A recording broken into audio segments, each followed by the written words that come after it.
క్రీస్తునందు ప్రియమైనటువంటి దేవుని ప్రజలకు ప్రభువును రక్షకుడైన యేసయ్య శ్రేష్టమైన నామంలో వందనాలు తెలియజేస్తూ ఉన్నాను. దేవుని మహా గొప్ప కృపను బట్టి మరొక రోజు కూడా మీ అందరితో దేవుని వాక్యమును పంచుకోవడానికి దేవుడు అనుగ్రహించినటువంటి ఈ గొప్ప కృపను బట్టి దేవాతి దేవునికి స్తోత్రాలు చెల్లిస్తూ ఉన్నాను. ఈ కీర్తనల ధ్యానములు మీ అందరికీ ప్రయోజనకరంగా ఉన్నాయని నమ్ముతూ ఉన్నాను. దేవుడు తన లేఖనముల్లో రాసినటువంటి అద్భుతమైన రహస్యాలను ఆలోచించడానికి, ధ్యానించడానికి దేవుడు తన కృపను మనకు అనుగ్రహిస్తూ ఉన్నందుకు మరొకసారి దేవునికి వందనాలు తెలియజేస్తూ ఉన్నాను. ఈ సమయంలో ఈరోజు వాక్య ధ్యానము కీర్తనల గ్రంథంలో నుంచి 6వ కీర్తనని మనం ధ్యానం చేసుకుందాం. నేను చదువుతాను, శ్రద్ధ కలిగి ఈ మాటలు వినవలసిందిగా ప్రభు నామాన్ని బట్టి మీకు మనవి చేస్తూ ఉన్నాను. యెహోవా, నీ కోపము చేత నన్ను గద్దింపకుము, నీ ఉగ్రతతో నన్ను శిక్షింపకుము. యెహోవా, నేను కృషించి ఉన్నాను, నన్ను కరుణించుము. యెహోవా, నా ఎముకలు అదురుచున్నవి, నన్ను బాగు చేయుము. నా ప్రాణము బహుగా అదురుచున్నది. యెహోవా, ఎంతవరకు కరుణింపకయుందువు? యెహోవా, నీవు తిరిగి రమ్ము, నన్ను విడిపించుము. నీ కృపను బట్టి నన్ను రక్షించుము. మరణమైన వారికి నిన్ను గూర్చిన జ్ఞాపకము లేదు. పాతాళములో ఎవరు నీకు కృతజ్ఞతాస్తుతులు చెల్లించుదురు? నేను మూలుగుచు అలసి ఉన్నాను. ప్రతి రాత్రియు కన్నీరు విడుచుచు నా పరుపు తేలజేయుచు ఉన్నాను. కన్నీళ్ల చేత నా పడక కొట్టుకొని పోవచ్చు ఉన్నది. విచారము చేత నా కన్నులు గుంటలు పడుచున్నవి. నాకు బాధ కలిగించు వారి చేత అవి చివికి ఉన్నవి. యెహోవా, నా రోదన ధ్వని విని ఉన్నాడు. పాపము చేయు వారలారా, మీరందరూ నా యొద్ద నుండి తొలగిపోవుడి. యెహోవా నా విన్నపమును ఆలకించి ఉన్నాడు. యెహోవా నా ప్రార్థనను అంగీకరించును. నా శత్రువులందరూ సిగ్గుపడి బహుగా అదురుచున్నారు. వారు ఆకస్మికముగా సిగ్గుపడి వెనుకకు మళ్ళుదురు. ప్రియమైన వారలారా, మనము ధ్యానం చేస్తున్న ఈ 6వ కీర్తన, దాని యొక్క ఉపోద్ఘాతాన్ని ఇప్పుడు మనం ధ్యానం చేసుకునేటువంటి ప్రయత్నం చేద్దాం. కీర్తనల గ్రంథంలో నేను కీర్తనల ఉపోద్ఘాతంలో చెప్పిన మాటల ప్రకారం పశ్చాత్తాప కీర్తనలు అని ఒక 7 కీర్తనలు పరిశుద్ధ గ్రంథంలో ఉన్నాయి. అనగా భక్తులు తమ విషయమై, తాము చేసిన పాపముల విషయమై పశ్చాత్తాపడినప్పుడు, తాము చేసింది తప్పు, ఇలాంటిది చేసి ఉండకూడదు, ఇలాంటిది చేసినందుకు నేను సిగ్గుపడుతున్నాను అని వాళ్ళకు అనిపించినప్పుడు వాళ్ళు ఆ బాధని, ఆ అవమానాన్ని, తాము చేసినటువంటి కృత్యమును ఒప్పుకుంటూ కీర్తనలు రాస్తారు. వీటిని పశ్చాత్తాప కీర్తనలు అని అంటారు. ఇలాంటివి పరిశుద్ధ గ్రంథంలో 7 ఉన్నాయి. వాటిలో మొదటిది ఈరోజు మనం చదువుతున్నటువంటి 6వ కీర్తన. మరి 32వ కీర్తన, 38వ కీర్తన, 51వ కీర్తన, 102వ కీర్తన, 130వ కీర్తన, 143వ కీర్తన, ఈ 7 కీర్తనలు కూడా పశ్చాత్తాపాన్ని వ్యక్తం చేసేటువంటి కీర్తనలు. ఈ కీర్తనలో దైవజనుడు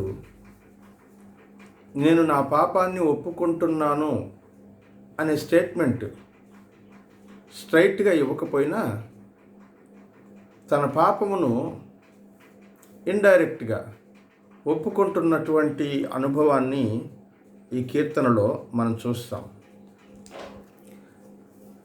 దావీదు అనబడిన భక్తుడు ఈ కీర్తన రాశాడు. ఈ కీర్తన దావీదు జీవితంలో జరిగినటువంటి పొరపాటును అతనికి తెలియజేస్తూ ఉంది. దావీదుకి అర్థమైంది, నేను చేసినటువంటి పాపము ఇప్పుడున్న నా పరిస్థితికి కారణమైంది అని అర్థమైంది. ప్రియమైనటువంటి వారలారా, మనం జ్ఞాపకం చేసుకోవాల్సినటువంటి ముఖ్యమైన విషయం ఏంటంటే, మనం ఉన్నటువంటి పరిస్థితులు మన గతకాలపు యొక్క నడతను బట్టి ఆధారపడి ఉంటాయి అనే విషయాన్ని గమనించాలి. Everything that happens today are the consequences of the previous incidents that happened in our life. మన జీవితంలో ఇంతకు మునుపు జరిగినటువంటి సంఘటనల యొక్క ప్రభావ ఫలితాలు ఈ రోజున మనం చూస్తూ ఉంటాం. దావీదు ఆ విషయాన్ని బాగా అర్థం చేసుకున్నాడు ప్రియులారా. ఈ కీర్తన రాస్తున్నటువంటి సమయానికి దేవుడు తనని ఏదో ఒక విషయంలో హెచ్చరించాలనుకుంటున్నాడు అని దావీదునికి అర్థమైంది. దావీదు బత్షెబాతో చేసినటువంటి పాపం అతన్ని మానసికంగాను శారీరకంగాను కూడా దెబ్బతీసింది. ఆత్మీయంగా చెప్పాల్సిన అవసరం లేదు. ఆత్మీయతలో కుంటుపడడం వల్లే మానసిక రుగ్మత, శారీర రుగ్మత. ఒక వ్యక్తి ఆత్మీయంగా బలంగా ఉన్నప్పుడు మానసికంగా కూడా బలంగా ఉంటాడు.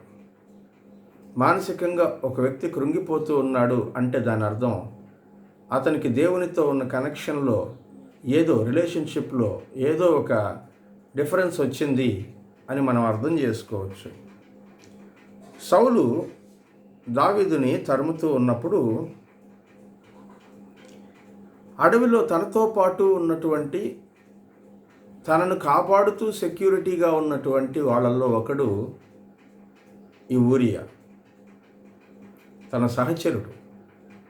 అతని భార్యని చెరిపి అతడిని చంపి, ఈ రెండు నేరాలు తను చేశాను అనే విషయం బయటికి కనబడకుండా ఉండడానికి ఊరియాకు ఏదో మేలు చేసినట్లుగా అనిపించేటట్లు ఆయన భార్యను తను వివాహం చేసుకుని ఇంతటితో ఈ సమస్య ముగిసిపోయింది అని దావీదు అనుకున్నాడు.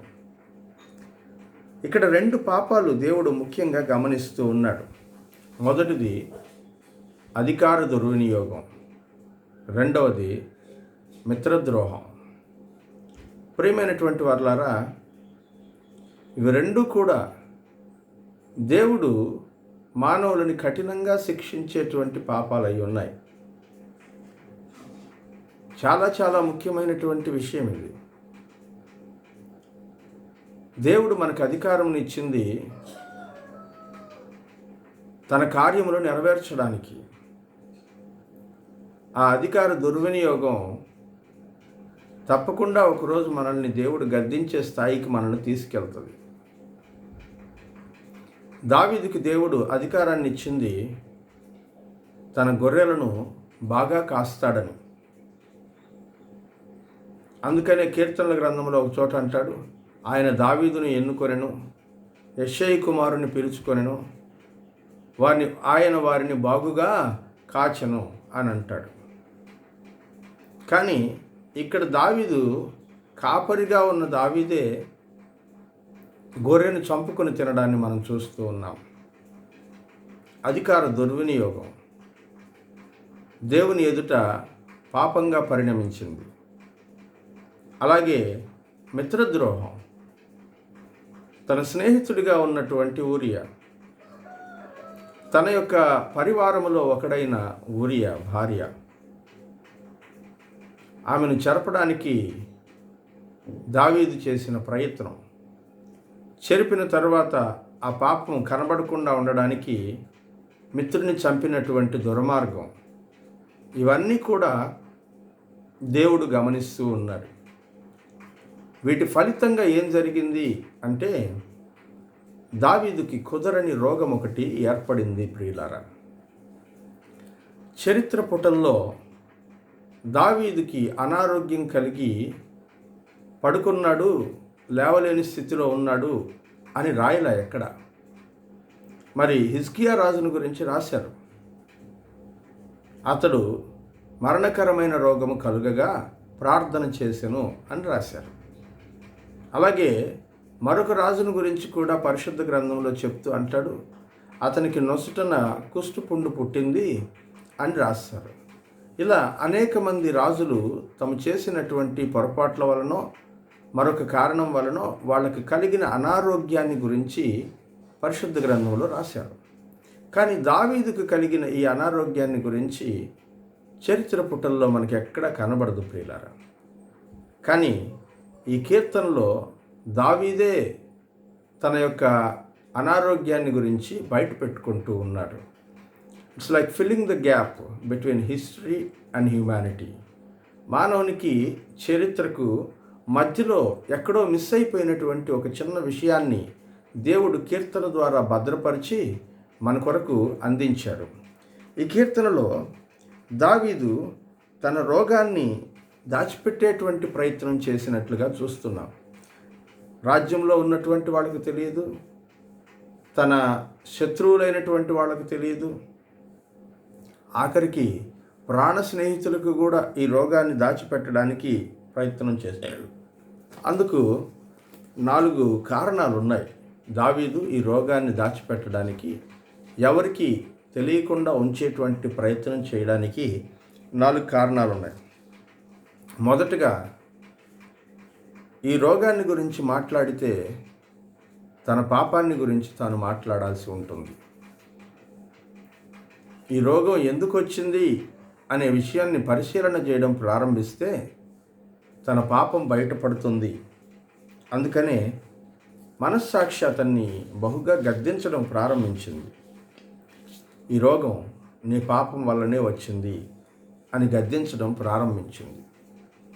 అది దావీదు సహించలేకపోయాడు.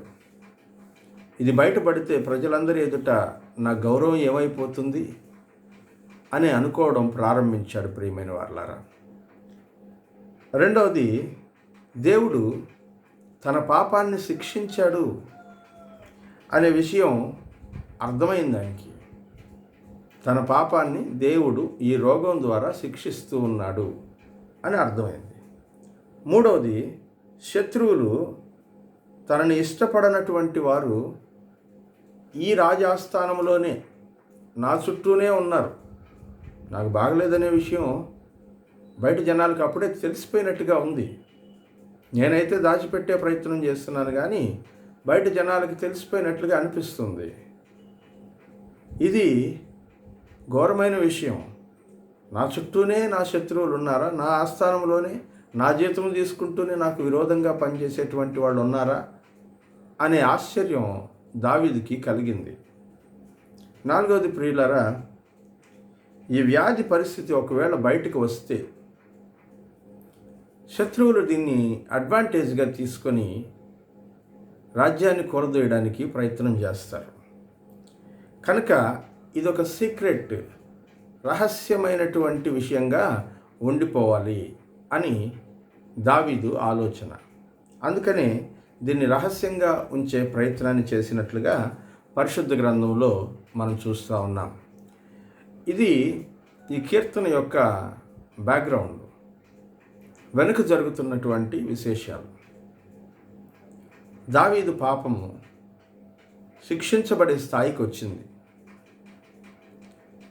ఆ స్థాయికి వచ్చినప్పుడు దేవుడు తనకు రోగాన్ని కలుగజేశాడు.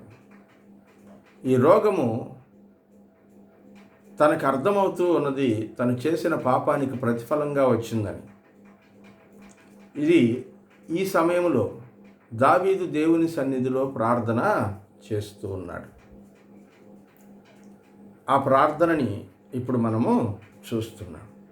వచనం వెంబడి వచనం చూద్దాం. మొదట 4 వచనాలు ఇందులో మనము జ్ఞాపకం చేసుకొని వివరణలోనికి వెళ్దాం. ఆ తర్వాత మిగిలినటువంటి 3 భాగాలను మనం ధ్యానం చేద్దాం. 1 నుంచి 4 వచనాలు. యెహోవా, నీ కోపము చేత నన్ను గద్దింపకము, నీ ఉగ్రతతో నన్ను శిక్షింపకుము. యెహోవా, నేను కృషించి ఉన్నాను, నన్ను కరుణించుము. యెహోవా, నా ఎముకలు అదురుచున్నవి, నన్ను బాగు చేయుము. నా ప్రాణము బహుగా అదురుచున్నది. యెహోవా, నీవు ఎంతవరకు కరుణింపకయుందువు? యెహోవా, తిరిగి రమ్ము, నన్ను విడిపించుము. నీ కృపను బట్టి నన్ను రక్షించుము.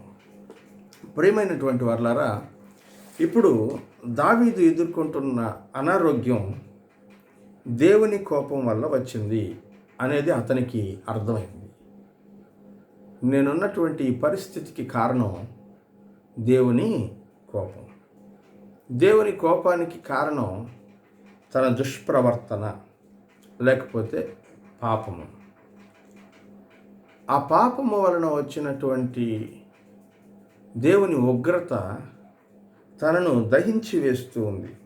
అందుకనే ఆయన అంటున్నాడు, నేను కృషించిపోతూ ఉన్నాను. రోజు రోజుకి నా శరీర బలం తగ్గిపోతుంది. మానసికమైనటువంటి ధైర్యం సన్నగిల్లుతుంది. ఆత్మవిశ్వాసం కనబడకుండా పోతుంది. ప్రియమైన వారలారా, ఈ మూడు ఒకదానికొకటి సంబంధం కలిగిన విషయాలు. ఆత్మవిశ్వాసము, మానసిక స్థైర్యము, శరీర బలము. ఒకటి బాగుంటే మిగిలినవి బాగుంటాయి. ఎగ్జాంపుల్, మనకు అనారోగ్యం ఏర్పడింది అనుకోండి, 1-2 రోజులు ధైర్యంగా ఉంటాం. తీవ్రత పెరుగుతుంటే మనసు కృంగిపోవడం ప్రారంభిస్తుంది, ఆత్మ నలిగిపోవడం ప్రారంభిస్తుంది. ప్రియమైన వారలారా, దానికి గుర్తుగానే భక్తుడు ఇక్కడ చెప్తున్నాడు, నా ఎముకలు అదుర్చు ఉన్నాయి, నా ప్రాణము అదురుతూ ఉన్నది. ఎందుకు అంత అదురు అంటే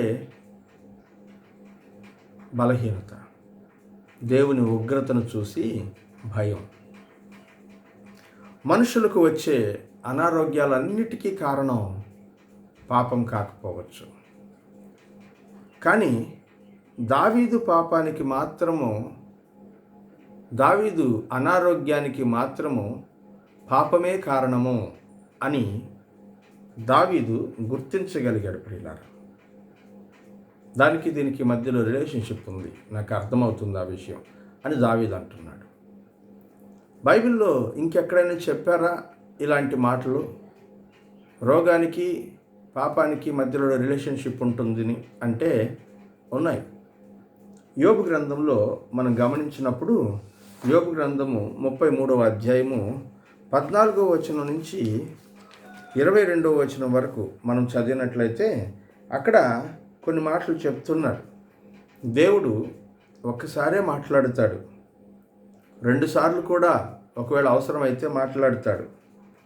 అయితే మనుషులు అది కనిపెట్టరు. మంచం మీద కునుకు పట్టు సమయమున, గాఢ నిద్ర పట్టునప్పుడు, కలలో, రాత్రి కలుగు స్వప్నములలో నరులు గర్విష్ఠులు కాకుండా చేయునట్లు, తాము తలంచిన కార్యములు వాళ్ళు మానుకొనేటట్లు చేయునట్లు, గోతికిపోకుండా వారిని కాపాడునట్లు, కత్తి వలన నశింపకుండా వారి ప్రాణమును తప్పించినట్లు ఆయన వారి చెవులను తెరవజేయును, వారి కొరకు ఉపదేశము చేయును. దేవుడు మనుషులతో మాట్లాడడానికి ఏర్పరచుకున్నటువంటి మార్గాలలో ఇదొకటి. ఏంటంటే, ఎవరైనా ఏదైనా పొరపాటు చేస్తారు అని అనుకున్నప్పుడు వాళ్ళతో దేవుడు మాట్లాడే విధానం కళల ద్వారా మాట్లాడతాడు అని చూసాం. ఇది మన ప్రస్తావన కాదు, మరొకసారి దాని గురించి చర్చిద్దాం. తర్వాత, వ్యాధి చేత మంచం ఎక్కుట వలన, ఒకని ఎముకలలో ఎడతెగని నొప్పులు కలుగుట వలన వాడు శిక్షణమునందును, రొట్టెయు రుచిగల ఆహారమును వానికి అసహ్యమగును, వాని శరీర మాంసము క్షీణించిపోవును, వికారమగును, బయటికి కనబడిన ఎముకలు పైకి పొడుచుకొని వచ్చును, వాడు సమాధికి సమీపించును, వాని ప్రాణము సంహారకులకు యొద్దకు సమీపించును. ఈ రెండవ బాటలో చెప్తున్నటువంటి విషయం ఏంటంటే, మనిషిని దేవుడు రోగం ద్వారా హెచ్చరిస్తాడు. It's a warning. నువ్వు చేయబోతున్న పాపము లేదా చేసిన పాపము చేయకుండా మారడానికి దేవుడు ఒక వార్నింగ్, హెచ్చరికనిస్తాడు అని యోబు గ్రంథంలో మనం చూస్తూ ఉన్నాం.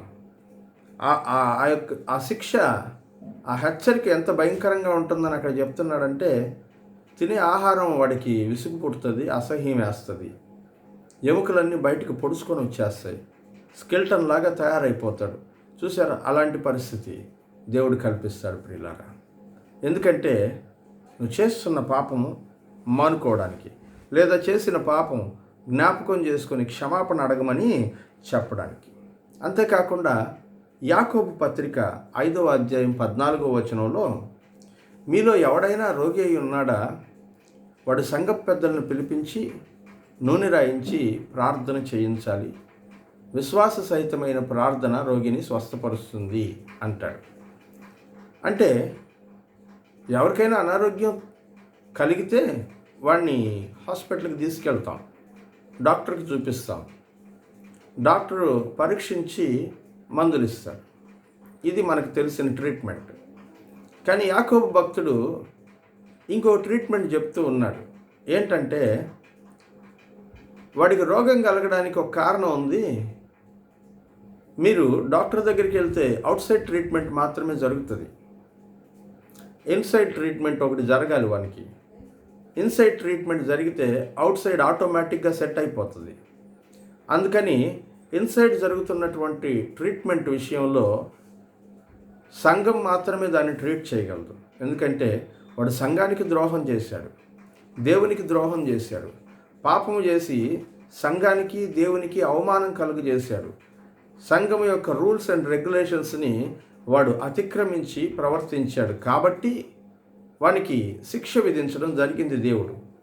ఆ శిక్షని మనుషులు ఎవరు కరెక్ట్ చేయలేరు, మనుషులు ఎవరు తగ్గించలేరు ప్రియులారా. దాని నుంచి విడిపించడం ఇట్స్ అన్ ఇంపాసిబిలిటీ, వీలయ్యే విషయం కాదు. మరి ఎలా విడిపించబడతాం అంటే, పరిశుద్ధ గ్రంథంలో చెప్తూ ఉన్నాడు, సంఘ పెద్దల దగ్గరికి రావాలి, వాడు తన పాపాన్ని ఒప్పుకోవాలి, ఒప్పుకున్న తర్వాత మనస్ఫూర్తిగా ఒప్పుకున్నాడా లేదా అనే విషయాన్ని సంఘ పెద్దలు గ్రహించి దానికి వాడు ప్రార్థన చేయాలి, క్షమించి వాడి కొరకు ప్రార్థన చేయాలి అని గ్రంథంలో చెప్తున్నాడు. విశ్వాస సహితమైన ఆ ప్రార్థన అతన్ని స్వస్థపరుస్తుంది. ఈ ప్రాసెస్ అంతా ఎలా ఉందంటే, అచ్చం దేవుడు యోబు స్నేహితులకు చెప్పిన ప్రాసెస్ లాగా కనబడట్లేదా? వాళ్ళు పాపం చేశారు నోటితో. దేవుడు అంటున్నాడు, నీ పాపాన్ని పెద్ద అయినటువంటి యోబు దగ్గర ఒప్పుకో, ఇది తప్పు చేశానని. అప్పుడు యోబు నీ కోసం ప్రార్థన చేస్తాడు, నేను నిన్ను బాగు చేస్తాను. చాలా చాలా చాలా క్లీన్గా దేవుడు ఏం చెప్పాలనుకుంటున్నాడో చెప్తూ ఉన్నాడు ప్రియులారా. బహుశా మనలో ఎవరమైనా సరే ఇలాంటి పరిస్థితిని ఎదుర్కొంటూ ఉన్నట్లయితే, ఈ విషయంలో మనకు తెలియకుండా జరిగినటువంటి లేదా తెలిసి జరిగినటువంటి పాపం విషయంలో దేవుని ఎదుట ఒప్పుకోవాలి.